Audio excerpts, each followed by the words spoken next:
My 17-year-old daughter came home on Christmas Eve, and her key didn't fit. She spent 4 hours in the snow, waiting in the car with the heater off, thinking maybe someone would realize she was missing. Then my mother opened the door and said, "We don't have room for you this year." I didn't yell. I didn't cry. I just said, "Understood." And the next morning, she found a letter on her doorstep that changed everything. Before I tell you my complete story, subscribe and comment where you're watching from. I'd love to know how far this story travels. My name is Dr. Emily Harper. I'm 37 years old, and I live in Asheville, North Carolina. I've been an emergency room doctor for over a decade, the kind of job that trains you to handle chaos with a calm face. But nothing in a trauma ward compares to the quiet cruelty of your own family. It was Christmas Eve. The hospital was packed. Slippery roads, flu season, too few nurses, too many patients. By the time I handed off my last chart, it was past 10. My gloves still smelled like sanitizer and adrenaline. When I finally walked into my driveway, all I wanted was sleep and maybe one glass of wine. But when I opened the front door, I saw my daughter's coat on the armchair. Her boots were wet, her overnight bag still zipped. And there she was, curled up on the couch, face buried in her hoodie. "Ava!" I whispered.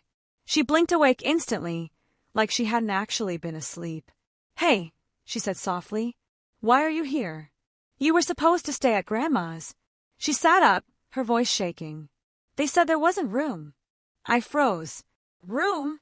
What do you mean?" "At the table," she said. "Grandma told me they already had too many people. That she didn't expect me. She said she couldn't just pull up another chair last minute." My hands went cold. "You drove all the way there, and they sent you back." Ava nodded. "I even brought cookies." She just looked surprised to see me. Said all the beds were taken, and it was better if I came home. Her eyes dropped to the floor. "So I left." My throat felt tight. "Did they at least feed you?" She shook her head. No one looked up when I got there. Lily was in my seat. Grandpa was showing her old photos, like I wasn't even standing there. She gave a small, bitter laugh. I didn't want to make it weird. I turned toward the kitchen and saw it. A single slice of bread, cold and bent, next to half a banana on a napkin. That was her Christmas dinner. She followed my gaze. "I wasn't really hungry," she said, trying to sound casual. But her voice cracked on the last word. They made it seem like I shouldn't have come. Like I was ruining their night. Something in me snapped, quietly. Not anger yet, just a sharp awareness that this was the last line they would ever cross. Ava rubbed her eyes. "I thought Grandma just didn't like you. I didn't think she'd take it out on me." I sat beside her and pulled her close. "You did nothing wrong," I said. "You showed up with kindness, and they answered with cruelty. That's on them." She nodded but didn't believe me yet. Kids never do when their hearts are freshly cracked open. She fell asleep on the couch again, tears still drying on her cheeks. I sat in the kitchen for hours, staring at her overnight bag. She packed the sweater my mom said she liked, the tin of sugar cookies she baked herself, and a card that said, "Merry Christmas from Ava." I opened the fridge, empty except for takeout containers. I hadn't planned for backup Christmas dinner. I trusted them. That's the part that cut the deepest. Not the food, not the cold. The betrayal. They hadn't said, "There's no room." They'd said, "There's no you."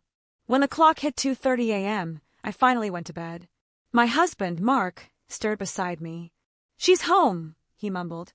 "Yeah. Everything okay?" I stared at the ceiling. "No. Not even close."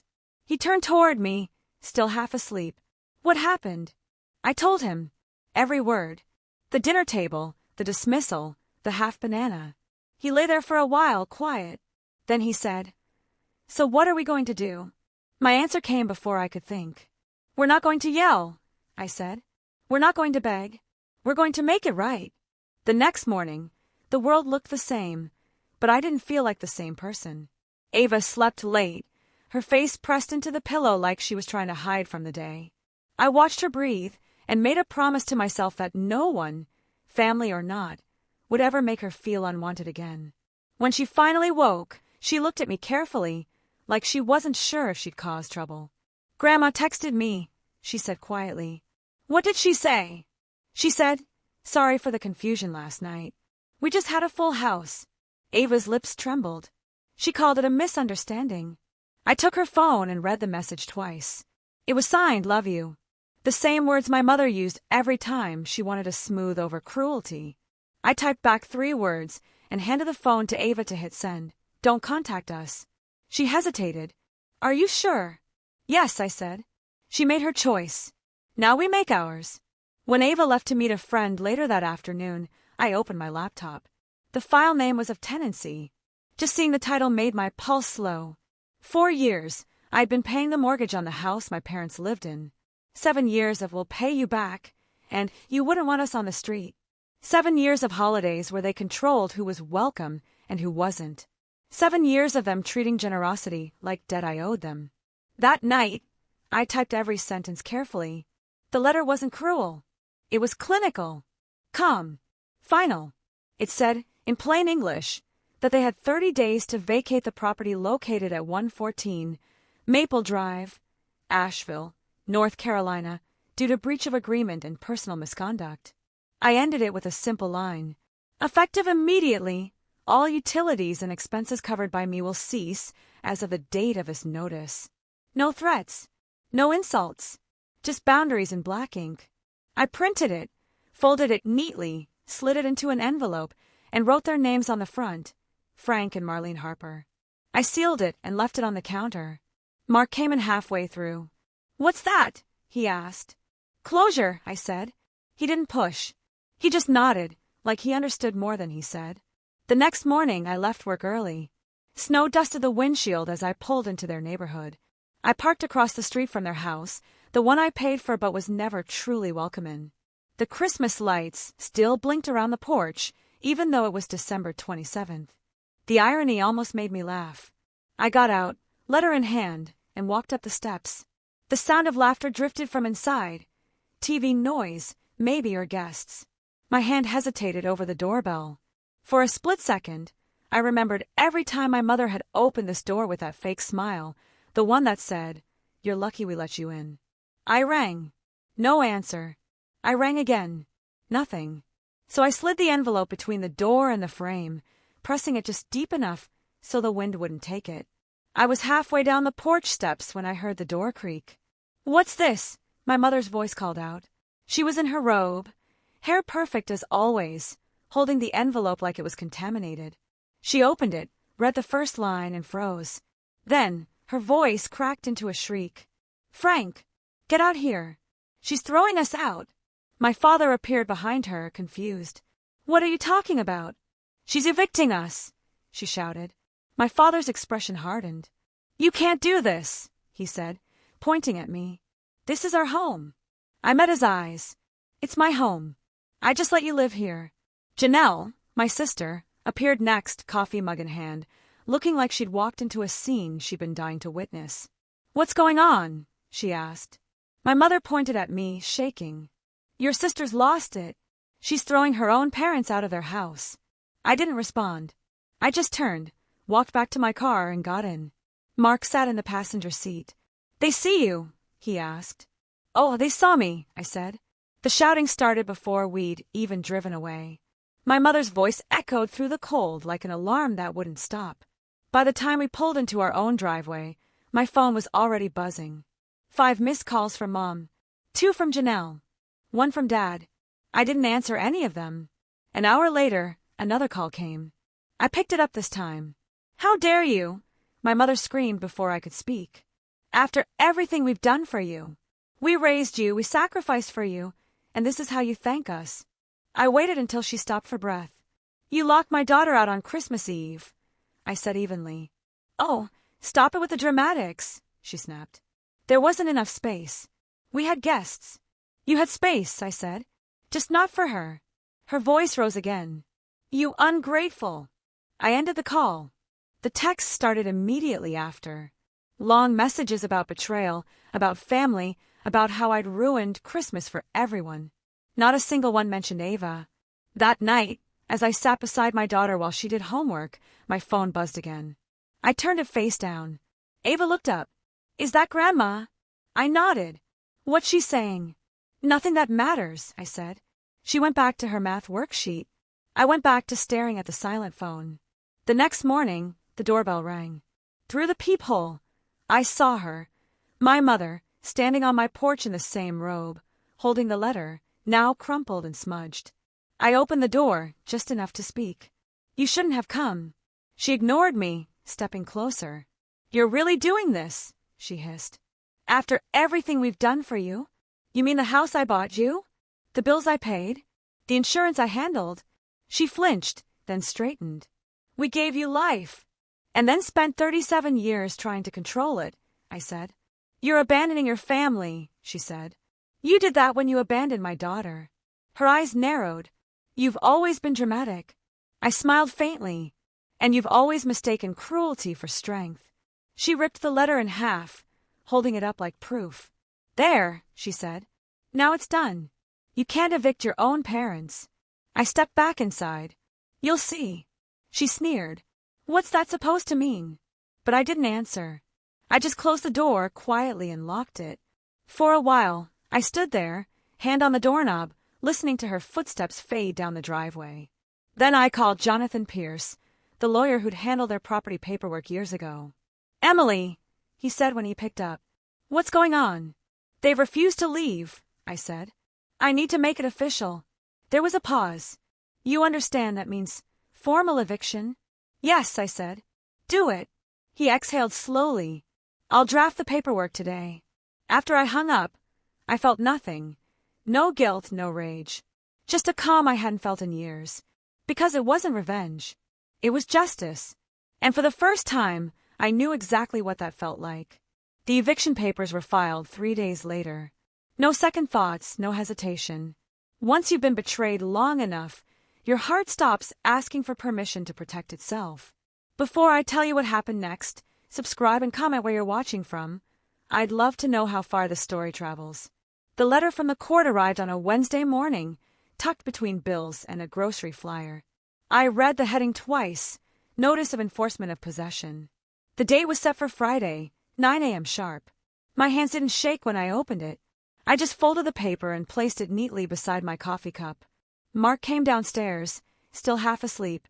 It's official, he asked. It's official, I said. He hesitated. You sure you want to be there? I have to be, I told him. I need to see it through. I dropped Davo off at school that morning. She hugged me before getting out of the car, her arms wrapping tight like she could sense something changing. You okay? She asked. I will be, I said.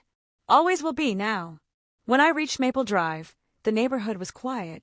Snow melted in uneven patches across the lawns, revealing frozen grass.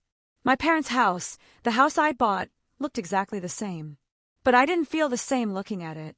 2 sheriff's cars were already parked by the curb. Their blue lights spun lazily, reflecting off the windows. My lawyer, Jonathan Pierce, stood by the gate, hands in his coat pockets, calm as ever. When he saw me, he gave a small nod. Morning, he said. They're still inside. Of course they are, I said. The deputies walked to the door, knocking firmly. The sound echoed through the cold. After a few moments, my father opened the door, irritation already on his face. What now? He barked. One of the deputies spoke evenly. Mr. Harper, we're here to execute a court order of possession. You were notified 2 weeks ago. This is ridiculous, my father snapped. We're her parents.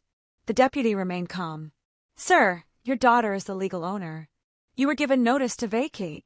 You did not comply. My mother appeared behind him, wearing her robe again, pearls at her neck like armor. You can't be serious, she said. This is harassment. It's the law, ma'am, the deputy replied. She turned and pointed at me, standing by the sidewalk. She's doing this. She's kicking her own parents out in the cold. Her voice carried across the street, shrill and breaking. I didn't move. I didn't answer. That's when Janelle's SUV pulled up, tires crunching over ice. She climbed out, coat half-zipped, eyes wide with performative shock. Mom! Dad! What's going on? My mother held up the paper. Your sister's lost her mind. Janelle glared at me. You can't do this, Emily. They're your parents. I already did, I said quietly. The deputies began explaining their rights, what they could take, what they couldn't. My parents didn't listen. They argued, cried, threatened, begged, repeated. My father accused me of cruelty. My mother accused me of jealousy. Janelle accused me of shame. But none of them said the one word that mattered, sorry. 30 minutes, the deputy said. Essentials only. I watched from across the street as they shuffled in and out, dragging boxes, slamming drawers, cursing under their breath. My mother came out first, clutching a box of old photographs, tears streaking her makeup. My father followed with a duffel bag, muttering something about lawyers.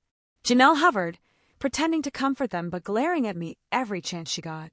When the last bag was loaded into their car, the deputy handed Jonathan a clipboard. He signed, then handed me the keys. Ma'am, the deputy said respectfully, possession has been transferred. It's yours now. Those 3 words, it's yours now, landed heavier than I expected. I thanked them. My voice cracked on the second syllable. My parents didn't say a word to me as they got into the car. My mother just stared, her eyes glassy with disbelief and fury. My father gripped the steering wheel so hard I could see his knuckles whitening. Janelle stood outside, arms crossed, shaking her head like she was witnessing a tragedy instead of the result of her silence. They drove away slowly, their taillights disappearing down the block until there was nothing left but the faint hum of engines and the soft hiss of melting snow. Jonathan placed a hand on my shoulder. You did the right thing, he said. I know, I whispered, but it still hurts. He nodded. That's how you know it mattered. When I finally stepped inside, the air felt stale, heavy with perfume and dust. The furniture was the same, but everything else felt smaller. The laughter that used to echo here wasn't real laughter, it was control disguised as family. A half-empty wine glass sat on the counter. A candle burned halfway down, wax pooled and cold. There were papers on the dining table, my mother's notes, probably, or grocery lists written in her neat cursive. I opened the windows. The cold air swept in, sharp and honest. For a moment, I could almost hear my father's voice from years ago, the one that used to sound proud of me before it turned bitter. You'll thank us someday, Emily. I smiled faintly. I just did. That night, I picked Ava up from school. She climbed into the car, eyes bright from the cold. How'd it go? She asked carefully. It's done, I said. She hesitated. Are they mad? Probably, I said. But that's not our problem anymore. She nodded, then smiled, small, tired but genuine. Can we get dinner? Something real this time. Anything you want, I said. Pizza, she said instantly, grinning. Extra cheese. We laughed, and for the first time in weeks, it felt easy. That evening, we sat on the couch, eating pizza straight from the box. Ava leaned against me and whispered, It feels peaceful. It is, I said. That's what home's supposed to feel like. When she fell asleep that night, I walked through the house one last time before bed. The wind rattled softly outside. The floors creaked under my feet. It didn't feel haunted anymore. It just felt quiet. On the kitchen counter, the eviction papers sat folded beside the keys. I looked at them for a long time. Then, finally, I tore them in half, not out of anger, but out of closure. Because the battle was over. And for the first time in my life, I'd won it on my terms. A week passed before the silence started to feel real.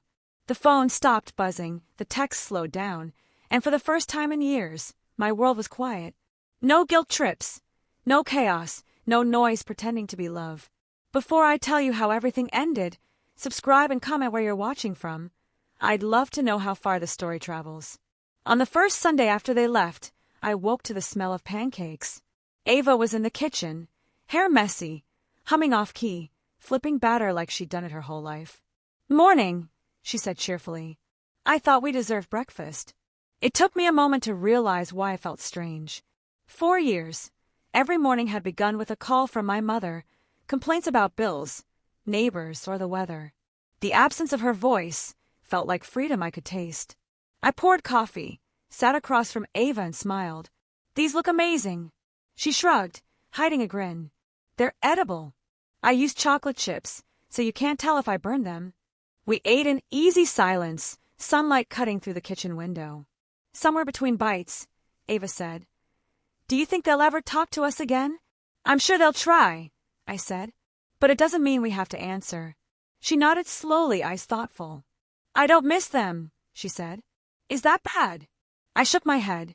No. It just means you've learned what peace feels like. That night, after she went to bed, I sat on the porch with a blanket and a cup of tea. The cold air stung, but I didn't mind.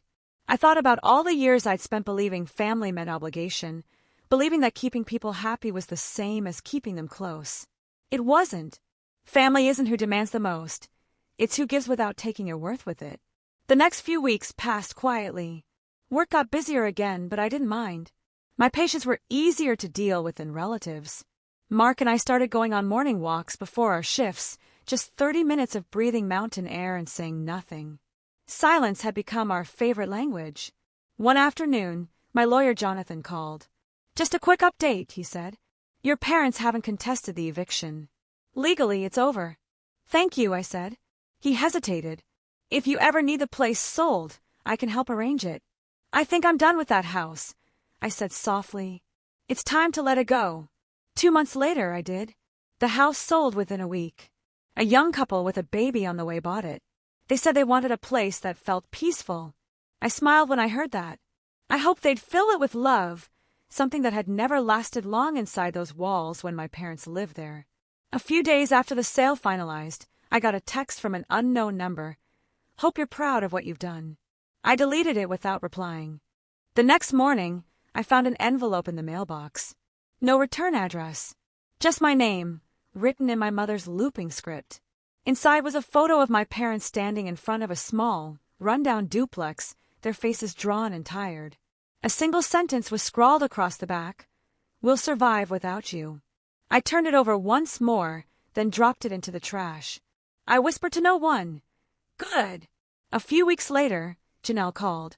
I didn't answer the first 3 times, but the 4th came while I was driving home, and I picked up without thinking. Her voice cracked. I can't do it anymore.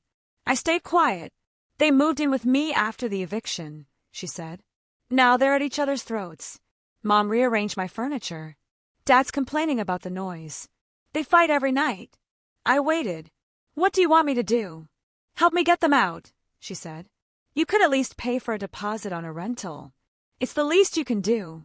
The least I can do, I repeated softly. After you stood there on my driveway calling me heartless. She didn't answer. I think you got this, Janelle, I said. You're good at pretending things are fine. Pretend this is too. Then I hung up. A week later, she sent a text. They're gone. Couldn't stand living with each other anymore. I didn't respond. Life slowly returned to something that felt like living. Ava and I started a garden in the backyard. Something small, nothing fancy. She planted basil and lavender. I planted tomatoes. She said, let's see if things can grow better when no one's shouting at them. And they did. One warm afternoon in May, we sat outside with lemonade, watching the wind move through the trees. Ava leaned back in her chair and said, It's quiet. Too quiet? I asked. She smiled. Just right. She was right. The house no longer carried their voices. No one criticized how we spent holidays or questioned who we invited. No one told Ava she was too quiet, or me that I was too ambitious. The walls finally echoed with laughter that didn't have an edge to it. Summer came, then fall, then another winter. This time, we spent Christmas at home, just the 3 of us. Mark cooked, Ava decorated cookies, and I played music while snow fell outside. At one point, Ava looked up from the table, smiling shyly. You okay, Mom? Yeah, I said. More than okay. She nodded. I like our kind of quiet. That night, when everyone was asleep, I sat by the window with a mug of cocoa, watching the snow drift down. My phone buzzed once, another message from an unknown number. I didn't open it. I didn't need to. I looked around at the house, warm, still, full of light, and realized something simple. Peace doesn't need witnesses. It just needs space to exist. They once told my daughter there was no room for her at their table. Now there's no room in our lives for their cruelty. And I don't regret it for a second. Because this time, when I said understood, I meant it. If you were in my place, would you have done the same? Tell me in the comments below. And don't forget to subscribe for more stories like this one.